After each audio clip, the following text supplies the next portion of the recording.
From News Channel 15, you're watching News Channel 15 Tonight with Kyle Peach. This is News Channel 15 Tonight. Hi, good evening and welcome to News Channel 15 Tonight. I'm Kyle Peach. Here's a look at what's going on. The 5th District Court of Appeals in Mount Vernon has recently upheld both the conviction and 50-year prison sentence of Brody I. Merbarger for the July 2014 murder of Megan Nichols, concluding a nearly 3-year appellate process. WFIW reports that Merbarger's appeal was based on the denial of a change of venue, that the 50-year sentence violated the state's Constitution proportionate penalties clause, citing that his age and lack of criminal history were factors, and that multiple convictions on the same act violated the One Act, One Crime law. The appeals court rejected those first two arguments, but did agree with Merbarger's defense on the third, ultimately dismissing convictions for suffocation and strangulation, but sustaining the conviction of death by means unknown, which they said sustains that 50-year sentence. Merbarger remains incarcerated at the Menard State Penitentiary and will not be eligible for parole until October of 2070. After parole eligibility, he faces an additional 3 years of mandatory supervised release. The appellate decision does not change his sentence.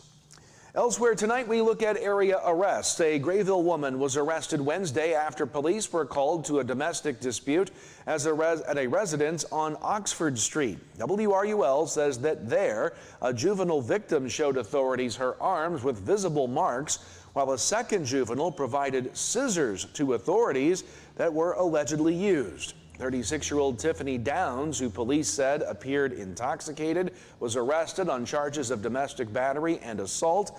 Downs was on parole and a no bond warrant was issued. The juvenile was turned over to her legal guardians. Mount Carmel's new aquatic center project is still moving forward, but faces delays tied to state approval, according to Mount Carmel Mayor Joe Judge. WSJD reports that Judge said the city is currently waiting on final approval from the State Department of Public Health after a last-minute request to relocate a deck drain. Judge says that approval could come any day now, and once it does, work will ramp up quickly. He noted that contractors are currently on standby but ready to move in fast. Landmark, the aquatics contractor, plans to bring in 3 crews, while Garmong, which is handling construction of the bathhouse, will have 2 crews on site. Judge acknowledged frustration with the pace of progress so far, saying much of the delay is due to the state of Illinois' permitting process, which can take months compared to other states. In the meantime, local crews have been preparing the site, including work on entrances and parking areas. Despite the delays, Judge says the goal of having the center ready for homecoming in September is still within reach, though it may be close. Once construction resumes, residents can expect to see rapid progress as multiple crews will begin work simultaneously. The Fairfield High School Board met last night. WFIW says the board approved dairy bids for the fiscal year 27. The school board's meeting dates for the next fiscal year and roof repairs were approved, as was Wayfinder software for the district's school buses. In personnel, the board accepted resignations from boys tennis coach and assistant maintenance director Josh Braddock and from head cheer coach Daphne Pruitt. Rick White was appointed as both the long-term sub and new head boys tennis coach. Bailey McMean hired as new head cheer coach. Tim Yukina will take over as cross-country coach. The board approved the employment of all remaining fall and winter coaches. Brandon Hallam was hired as a half-time career and technical ed teacher, and Sarah Rush as a half-time business teacher for next school year. Kent Gregory will assume the role of assistant maintenance director. Meanwhile, the Lawrence County Unit 20 board is moving closer to filling 2 administrative principal vacancies. WAKO reports that the board met in special session Wednesday and conducted interviews with the 3 prospective candidates in executive session. The district is looking to find principals for Lawrenceville High School and Parkview Junior High. After the session, Superintendent Doug Doherty said the board will now assess and discuss the applicants over the next week. It's hoped they could take action to approve 2 of the candidates at the next board meeting, which would be on April 22nd. Doherty has been the acting principal at both schools since the resignations of Ryan Clark at the high school and Andrea Youngs at Parkview earlier this school year.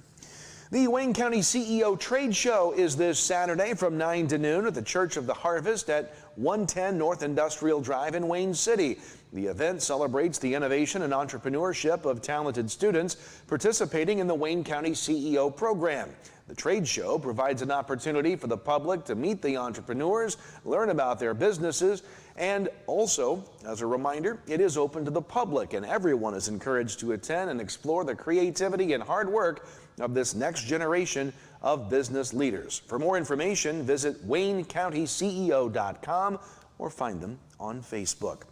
The Lawrence County Board met on Wednesday, formally introducing 2 new agency directors recently hired. WAKO says Ryan Holdreth is the new director of the Lawrence County Ambulance Service, a native of Sumner who now resides in Claremont. He has an extensive background in EMS services and the medical industry and has been on the job assessing needs and transitioning into that new position.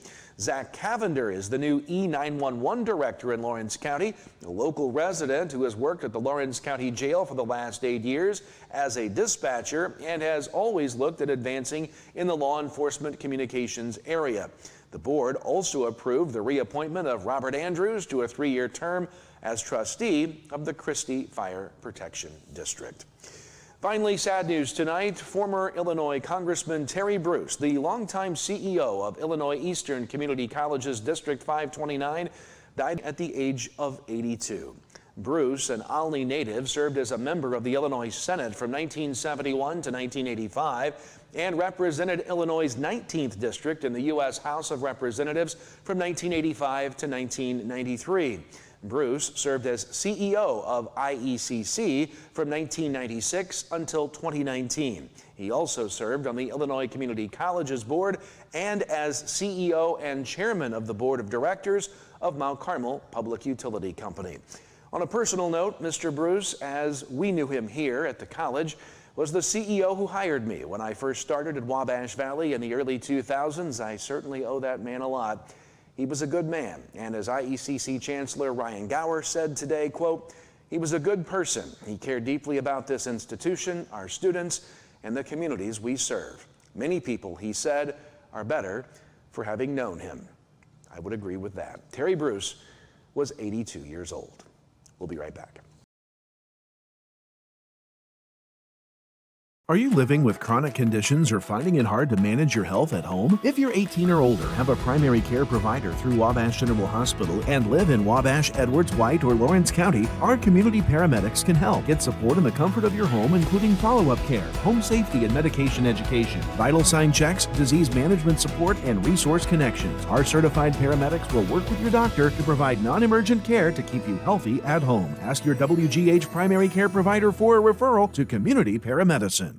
Now at Steve Faulkner Automotive, lease a new Pacifica for $399 a month or Ram 1500s with 2.9% financing for 72 months. Get your new ride at SteveFaulknerAutomotive.com. Steve Faulkner Automotive in Mount Carmel, Illinois has an outstanding service department. With free pickup and delivery, we'll make sure your vehicle runs perfectly at an affordable price. Come see us today or view our service specials at SteveFaulknerAutomotive.com. Welcome back. It's time to talk weather. We do have a slight risk, a level 2 of 5, for seeing some severe thunderstorms tonight, as a front is going to be approaching the area. And really, it kind of depends upon timing. The greatest risk for severe weather is back around the St. Louis area, but we'll keep an eye on things tonight. Any threats, the main threats, will be damaging winds with any storms that would reach severe criteria. We'll keep an eye on it for you, though, throughout the night here.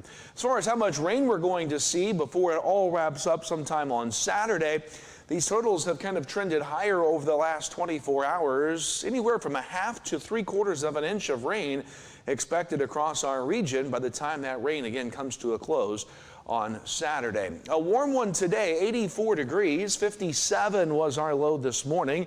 As we go to tape here, no precipitation had fallen in our rain gauge.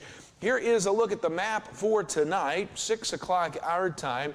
The isolated activity out ahead of this, we're not buying into all of that, but this is the main event that will be coming through overnight tonight. And as that front approaches, we could deal with that severe weather threat, and then rain will come to an end on Saturday. We could see a couple of kickback showers Saturday afternoon and evening, so we could see rain a little longer into Saturday than we first thought. But the best chance for rain on Saturday will become in the early morning hours through about noontime, and then any kick-up showers and storms later on in the day. But by the time Sunday rolls around, all will be dry, it will be cooler, and we'll set ourselves up for a pretty nice weekend. Overnight tonight, again, those scattered showers and thunderstorms becoming a little bit more numerous in the overnight hours. Overnight lows will be in the low 50s across our region. On Saturday, showers and storms mainly in the morning, potential for a second round Saturday afternoon. Not expecting severe weather on Saturday. High temperatures much cooler in the low to upper 60s, 62 in Newton, 67 in Albion, 68 in Carmel and Mount Carmel.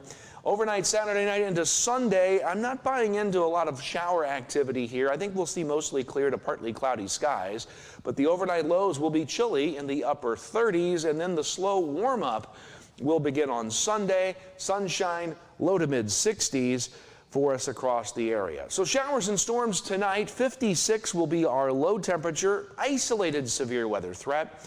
Then the rain will continue into Saturday, 68, sunshine Sunday, 64. We start the warming trend though then, 67. Monday, upper 70s, Tuesday and Wednesday, where another isolated shower or thunderstorm comes back at us, and then drying out for the end of next week. That's your forecast. We'll talk sports next. At First National Bank of Allendale, we know that winning starts with the right support on and off the playing field. That's why our local lenders make tailored, local decisions so you can score big on your goals. With branches across your community, we're here to help with everything from home loans to business growth. Because when it comes to your future, local lending is a true team effort. First National Bank of Allendale, local lenders, local decisions. Have your weather radio, have a flashlight with batteries in it, make sure your cell phone's charged, know where you're going to go when bad weather hits. Go to the lowest interior room in your house and wait the storm out. After the storm, if your power's out or if there's any kind of dangerous situation or anything like that, call Mount Carmel Public Utility Company. As you go outside to survey the damage a little bit, just make sure to stay away from down power lines. Hi, I'm Tony. I graduated Wabash Valley College at Mount Carmel, and it was the best decision ever. It gave me the opportunity to go on the air almost immediately. Within about a week of starting the broadcasting program at Wabash Valley College, I was a DJ on 89.1 WVJC, and that on-air experience was invaluable to my future career and hiring potential. Welcome back. It's time now to talk. Began with boys high school baseball yesterday in the Little Illini. Newton beats Mount Carmel 10-7. Olney beats Lawrenceville 8-4. In the Black Diamond, Edwards County over Carmi 3-0. Flora beat El Dorado 12-7. Vienna beat Johnston City 2-1. In the Cahokia, Salem beat East Alton Wood River 14-0. And in the Greater Egyptian, Gallatin County beat NCOE 7-5.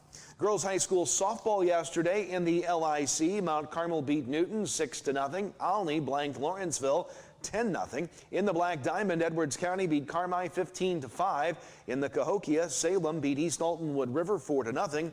And in the Midland Trail, it was Weber over Wayne City 14-12. Boys high school track yesterday at the Tom Wheeler invited Christopher. It was Christopher in first at 143, Carmi second at 95, West Frankfort third at 84. Hamilton County was fourth at 66. Cesar-Valier finished fifth at 62. They were followed by Johnston City, Weber, and Goreville. College baseball action yesterday. Wabash Valley lost on the road to Lincoln Trail 15-14. Frontier lost to Wren Lake 2-0, and Olney Central beat Lakeland 16-6. And in college softball, Frontier swept Southeastern 9-3 and 9-0. Olney Central was swept by Spoon River 8-0 and 7-0. That is going to do it for us tonight. Thanks so much for watching. Kyle Peach from all of us at News Channel 15. Have a good night and a good weekend. We'll see you Monday.